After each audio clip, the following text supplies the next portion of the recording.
Hi everyone, शुरू करते हैं discussion over the JEE Main pattern exercises for determinants.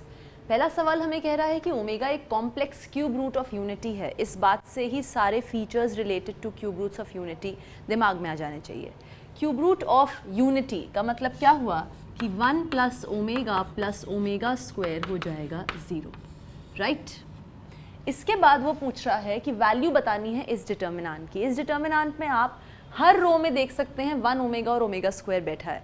अगर मैं इन तीनों एंट्रीज को ऐड कर दूं तो मेरे पास सीधे के सीधे 0 आ जाएगा।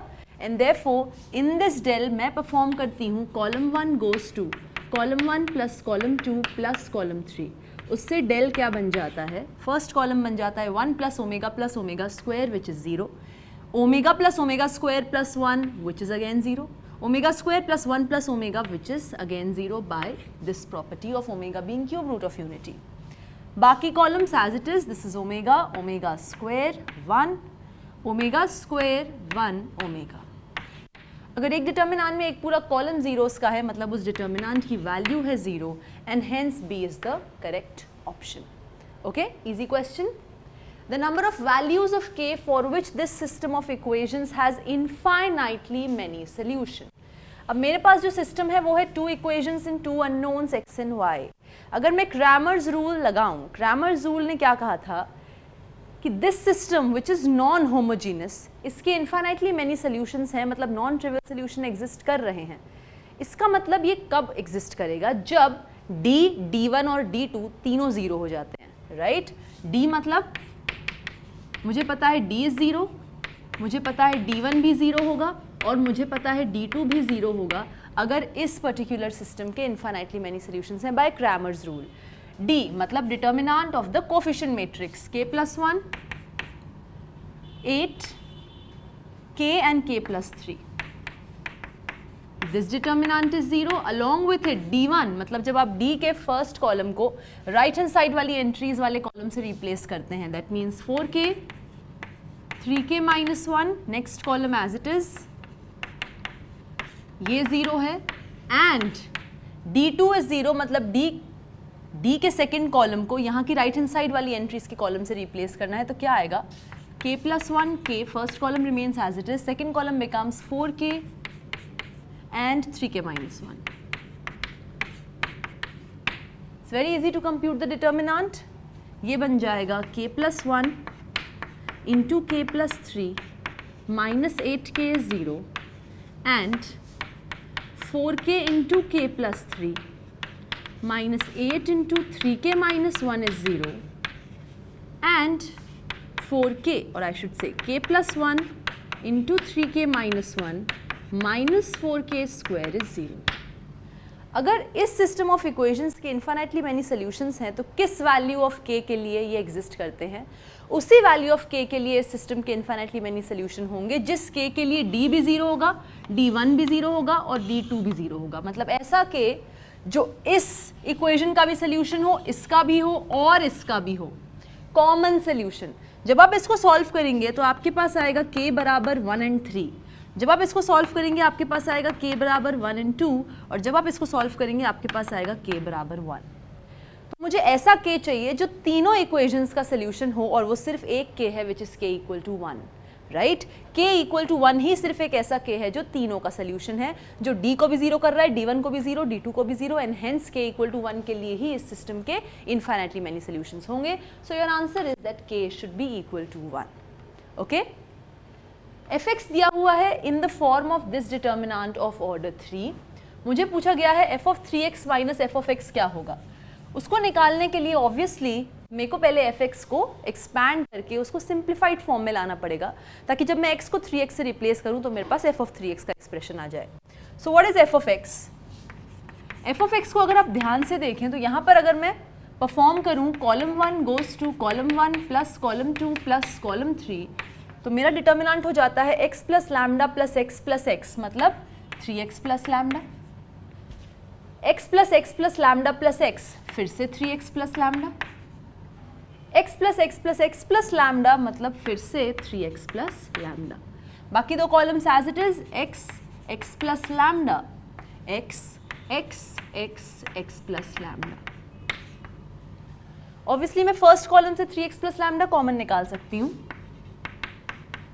अंदर बच जाएगा 1 1 1 x x plus lambda x x x x plus lambda. अब 1 माइनस 1 करके यहाँ 0 क्रिएट हो सकता है, 1 माइनस 1 करके यहाँ 0 क्रिएट हो सकता है, तो मैं परफॉर्म करूँगी row 2 goes to row 2 minus row 1 and row 3 goes to row 3 minus row 1। क्या आ जाएगा एफ ऑफ एक्स यहाँ से? 1 minus 1 gives you 0, x plus lambda minus x देता है लैम्डा, x माइनस एक्स देता है 0, 1 minus 1 0, x minus x 0, x plus lambda minus x देता है लैम्डा, और ऊपर वही है 1x x प्लस लैम्डा। अब आप अगर फर्स्ट कॉलम के अलोंग एक्सपैंड करेंगे तो आपके पास क्या आएगा? लैम्डा स्क्वायर, और इस डिटर्मिनेंट के बाहर बैठा था 3x plus lambda which is already sitting, तो lambda square into 3x plus lambda आ जाता है आपका एफ ऑफ एक्स। अगर एफ ऑफ एक्स ये है तो एफ ऑफ 3x क्या होगा? x की जगह 3x, मतलब x की जगह 3x रखोगे क्या आएगा? 9x plus lambda into lambda square, this is F of 3x। मुझे परफॉर्म करना है F of 3x minus F of x, दोनों में लैम्डा स्क्वायर है, लैम्डा स्क्वायर आ गया कॉमन, आया 9x plus lambda minus 3x minus lambda, lambda minus lambda cancels out, 9x minus 3x आता है 6x, 6x times lambda square is the value of F of 3x minus F of x, 6x into lambda square is your correct answer. Next question says the value of this determinant where a, b and c are the pth, qth and rth terms of a harmonic progression.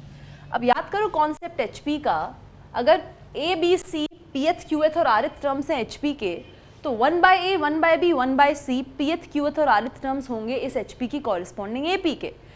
अब अगर मैं बोल रही हूँ 1 by a, 1 by b, 1 by c are the pth, qth and rth terms of the AP, then suppose a is the first term and d is the common difference of the corresponding AP of the given HP.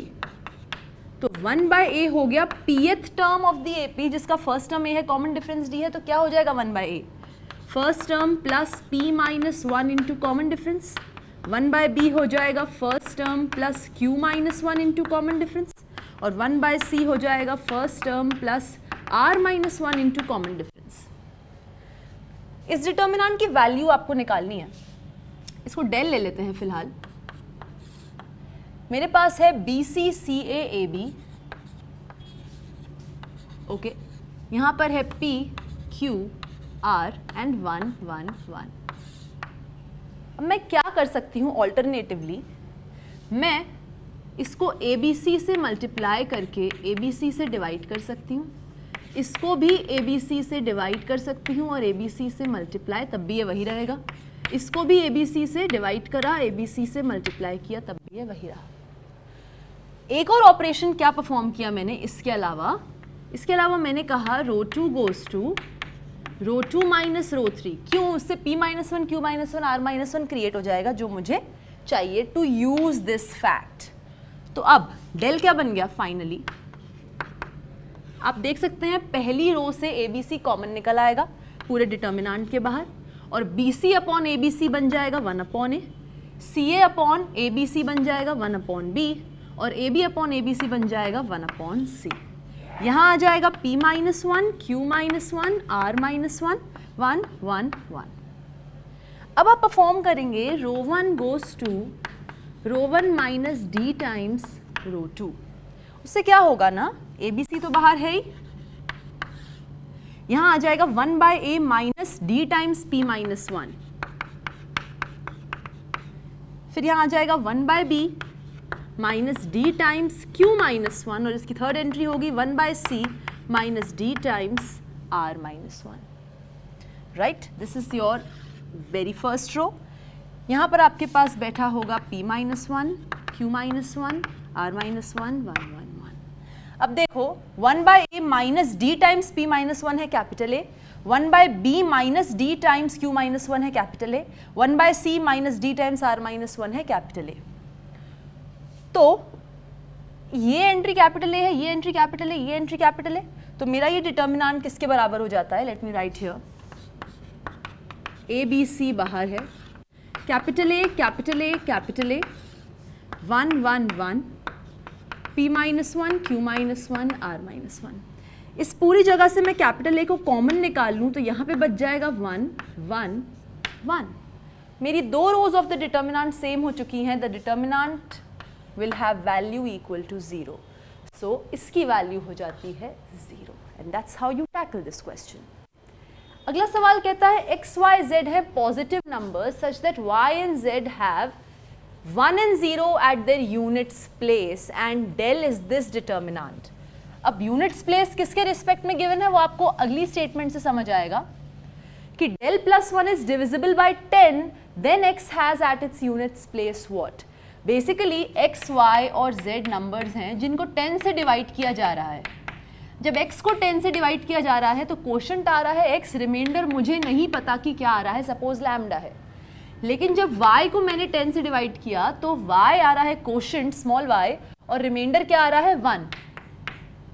ये देखो, when y is divided by 10 you get the remainder 1, और जब z को 10 से divide किया तो reminder है 0, quotient suppose small z है, रिमाइंडर है 0, तो z की शक्ल ऐसी होगी। अब इस डिटर्मिनेंट का नाम डेल है। Capital X capital Y capital Z की जगह मैं ये लिख दूंगी तो मेरे पास आएगा 10x plus lambda 10y plus 1 and 10z plus 0, this is 4 0 1 and this is 1 1 0। जब भी आपके पास किसी भी डिटर्मिनेंट का कोई कॉलम या कोई row sum of two term से एक्सप्रेस हुआ होता है तो पूरे डिटर्मिनेंट को मैं sum of two determinants of the same order लिख सकती हूँ। यहाँ आ जाएगा 10x 10y 10z 4 0 1 1 1 0 plus lambda 1 0 4 0 1 1 1 0। इस पूरे कॉलम से 10 निकल जाएगा, कॉमन आ जाएगा बाहर, ठीक है। ये पूरी चीज़ को सपोज मैं k मान लेती हूँ, what ever it is, suppose ये स्मॉल k के बराबर है। कोई फिक्स्ड क्वोशंट है ना यहाँ पे, तो यहाँ एक्स वाई जेड वेरिएबल्स नहीं है, कॉन्स्टेंट्स ही हैं। कोई एक क्वोशंट होगा यहाँ जो स्मॉल x से रिप्रेजेंट किया जा रहा है, यहाँ का क्वोशंट स्मॉल y से, यहाँ का क्वोशंट स्मॉल z से, तो ये फिक्स्ड नंबर्स है, दे आर नॉट वेरिएबल्स। इसलिए इस पूरे डिटर्मिनेंट की वैल्यू कांस्टेंट के फॉर्म में ही आएगी, वेरिएबल के फॉर्म में नहीं आएगी। Don't confuse X Y Z with variable. हर जगह एक्स वाई जेड जहाँ लिखा होता है वो वेरिएबल नहीं होता है। अंडरस्टैंड द कॉन्टेक्स्ट जिसमें एक्स वाई जेड लिखा हुआ है। यहाँ पर वो कांस्टेंट के कॉन्टेक्स्ट में लिखा हुआ है, बस उस कांस्टेंट की असल वैल्यू नहीं पता तो हमने एक्स वाई जेड लिख दी, and hence this is a constant K, some constant के। इसकी वैल्यू इवैल्यूएट करोगे आएगा 1 माइनस लैम्डा। तो मेरे पास डेल किसके बराबर आ गया, 10k प्लस 1 माइनस लैम्डा। अब मुझे पता है lambda plus 1 is divisible by 10, question ने कहा। इसके हिसाब से लैम्डा प्लस 1 क्या हो जाएगा, 10k plus 1 minus lambda plus 1, मतलब 10k प्लस 2 माइनस लैम्डा। अगर लैम्डा प्लस 1 डिविजिबल है 10 से, मतलब 10 से डिवाइड करके उसका रिमाइंडर 0 आएगा, तो लैम्डा प्लस 1 लिखा जाएगा 10 इंटू समथिंग प्लस 0, पर फिलहाल लैम्डा प्लस 1 लिखा जा रहा है 10 इंटू के plus 2 minus lambda. That means 2 minus lambda has to be 0, मतलब लैम्डा will be 2। So at the units place capital X has 2। Understood? This is how you deal the question. Nice question. Let's move to the next one. If in a triangle ABC this determinant is 0, तो मुझे पूछी गई है value of sine square A plus sine square B plus sine square C। अब first column पूरा 1 1 1 है, तो first column के अलॉन्ग एक्सपैंड कर लेते हैं इस डिटर्मिनेंट को। सपोज मैं इस डिटर्मिनेंट का नाम डेल रखती हूँ, तो 1 times of C square minus AB,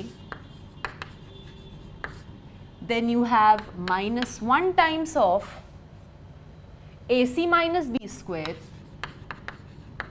and then you have plus 1 times of A square minus BC। ये चीज मुझे 0 दी हुई है, ध्यान से देखो ये क्या है, A square plus B square plus C square minus AB minus B C minus C A, तो मैं इसको क्या लिख सकती हूँ, A minus B whole square plus B minus C whole square plus C minus A whole square whole multiplied by half is 0। इसका मतलब क्या हुआ, हाफ वहाँ चला गया तो ये भी गायब, दिस इज 0। आपको पता है square of any real number is non negative, this is non negative, this is non negative, this is non negative. जब नॉन नेगेटिव टर्म्स का सम 0 होता है, इसका मतलब हर एक टर्म को 0 होना पड़ेगा, तभी उनका सम 0 होगा। तो इससे मेरे पास आया a माइनस बी का स्क्वायर इज 0 और b माइनस सी का स्क्वायर इज 0 और c माइनस ए का स्क्वायर इज 0। पर किसी रियल नंबर का स्क्वायर तभी 0 होगा जब वो रियल नंबर खुद 0 हो। That means a minus B is 0 मतलब a इज same as b, b minus C is 0 मतलब b is same as C and C minus A is 0 मतलब C is same as A। ABC represent करते हैं मेरे triangle ABC के sides को, तो इससे मुझे पता चलता है कि ट्राइंगल ABC के तीनों साइड्स सेम हैं, तो ट्राइंगल ABC है मेरा इक्विलैटरल ट्राइंगल, यानी कि हर एक angle, angle A, angle B, angle C होगा 60 degrees, right. What is sine of 60? √3/2, उसका स्क्वायर क्या हो जाएगा, 3/4। यहाँ पर भी 3/4, यहाँ पर भी 3/4, 3/4 plus 3/4 plus 3/4 gives you what, 9/4 and therefore A is the correct option. Okay? Next question says this is a system of linear equations and this is having a non-zero solution. ठीक है, ध्यान से देखो, ये homogeneous system of equations है और इसका non-trivial solution है। इसका मतलब क्या हुआ, मैट्रिक्स मेथड रिकॉल करो। इसका मतलब ये हुआ कि जो कोफिशिएंट मैट्रिक्स है 3 ऑर्डर की, उसका डिटर्मिनेंट है 0, क्योंकि अगर डिटर्मिनेंट होता नॉन जीरो तो इसका trivial solution, unique solution exist करता, पर यहाँ पर वो कह रहा है कि non trivial solution, non zero solution exist कर रहा है। तो determinant of the coefficient matrix which is 1 1 1 2a 3b 4c a b c, this determinant is 0 because your coefficient matrix is singular अगर इस homogeneous system का non zero solution, non trivial solution exist करता है। तो यहाँ पर मैं perform करूंगी ρ2 goes to ρ2 minus ρ1 and ρ3 goes to ρ3 minus ρ1, तो उससे आ जाएगा मेरे पास 1 2a a 1 minus 1 0 3b minus 2a and b minus a, यहाँ पर भी 1 minus 1 0 4c minus 2a c minus a। जब इस डिटर्मिनेंट को first, this is 0, first column के अलोंग खोलोगे तो क्या मिलेगा, 3b minus 2a into c minus a minus b minus a into 4c minus 2a, this is equal to 0।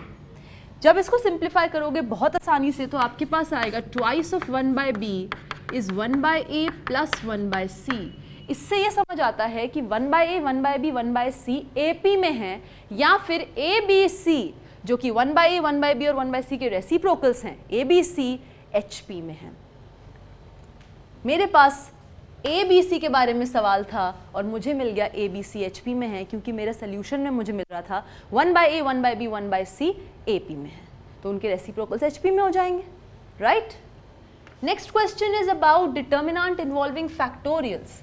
अब अगर आप लोग एक एक फैक्टोरियल इवैल्यूएट करके डिटर्मिनेंट को एक्सप्लिसिटली कंप्यूट करने लग गए तो बहुत टाइम लग जाएगा। सो यहाँ पे स्मार्ट प्ले करते हैं, प्रॉपर्टी यूज करते हैं डिटर्मिनेंट की और फैक्टोरियल की। बेसिकली यहाँ पे 10 फैक्टोरियल है, ठीक है, 11 फैक्टोरियल को लिख सकते हैं 11 इंटू 10 फैक्टोरियल, 12 फैक्टोरियल को लिख लेंगे 12 इंटू 11 इंटू 10 फैक्टोरियल, राइट। फिर यहाँ है 11 फैक्टोरियल, यहाँ पे 12 इंटू 11 फैक्टोरियल और यहाँ पे 13 इंटू 12 इंटू 11 फैक्टोरियल। फिर यहाँ पर है 12 फैक्टोरियल, यहाँ आ जाएगा 13 इंटू 12 फैक्टोरियल, यहाँ पे 14 into 13 into 12 factorial. Obviously first row से कॉमन निकल रहा है 10 फैक्टोरियल, सेकेंड रो से कॉमन निकल रहा है 11 फैक्टोरियल और थर्ड रो से 12 फैक्टोरियल। तो बाहर आ जाएगा 10 फैक्टोरियल, 11 फैक्टोरियल, 12 फैक्टोरियल। अंदर बच जाएगा 1 11, 12 into 11 which is 132, 1 12, 13 into 12 which is 156 and यहाँ से 12 फैक्टोरियल कॉमन निकला, बचा 113, 14 इंटू 13 विच इज़ 182। अब हम परफॉर्म करेंगे, वापस से वही आ गया ना, 1 माइनस 1 1 माइनस 1, तो row 2 goes to row 2 minus row 1 and row 3 goes to row 3 minus row 2। तो मेरा डेल हो जाएगा 10 factorial, 11 factorial, 12 factorial. First row remains the same, 1 11 132। Then 1 minus 1 gives you 0, 12 minus 11 gives you 1, and you have 156 minus 130, 156 minus 132 which gives you 24. Okay? Now यहाँ पर क्या आता है, 1 minus 1 gives you 0, 13 minus 12 gives you 1, 182 minus 156 gives you 26. कुछ नहीं करना, first column के along expand कर लो, क्या आंसर आएगा? लेट्स ट्राई टू इवैल्यूएट, क्या आंसर आएगा? 10 factorial, 11 factorial, 12 factorial as it is. यहाँ आएगा 26 माइनस 24 मतलब 2, that is it. So you have twice of 10 factorial into 11 factorial into 12 factorial as your very answer. Okay, ये है अगला सवाल, value of x for which this matrix is non singular. पहले ही given है कि इस मैट्रिक्स का डिटर्मिनेंट 0 नहीं है, तो फर्स्ट रो के अलोंग एक्सपैंड करते हैं, क्या आएगा डिटर्मिनेंट को, minus x times minus x square minus 2x। अगला टर्म होगा minus x times minus 2x plus x square, and then you have plus 2 times minus 4 minus x square.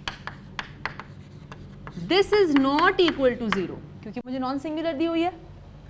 ये क्या आ जाएगा, x cube plus 2x square plus 2x square, and here you will have minus x cube minus 8 minus 2x square is 0.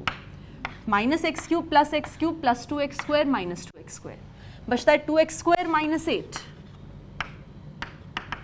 This is not equal to 0, मतलब x square minus 4 is not equal to 0, मतलब x square is not equal to 4, मतलब x is not equal to plus minus 2। तो इस determinant को non singular आने के लिए x कुछ भी हो सकता है, बस 2 माइनस 2 के बराबर नहीं होना चाहिए। So this will be non singular for all x other than 2 and minus 2। इसके अलावा कोई भी x रख लो, ये नॉन सिंगुलर आएगा, बस इन दोनों को मत रखो, ठीक है। f of theta given है, then the set f of theta where theta is varying from 0 to pi by 2, this is greater than equal to 0 less than equal to pi by 2 is what? अब यहाँ पर f of theta ध्यान से देखो, ये 1 है, ये minus 1 add करेंगे 0, ये tan थीटा, ये माइनस tan थीटा ऐड करेंगे 0, तो आप डायरेक्टली लगा सकते हैं row 1 goes to row 1 plus row 3, उससे f of theta क्या आ जाएगा, 1 minus 1 is 0, tan theta plus minus tan theta 0, and 1 plus 1 gives you 2. Rest as it is, this is minus tan theta, this is 1 and this is tan theta, this is minus 1 minus tan theta, and this is 1. Obviously first row के along expand करेंगे, क्या आ गया, twice of tan square theta plus 1, तो 1 plus tan square theta, क्या होता है ये, sec square theta।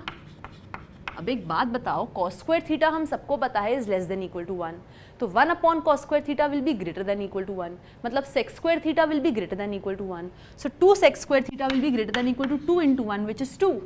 That means f of theta is greater than equal to 2 for all theta lying between 0 and pi by 2.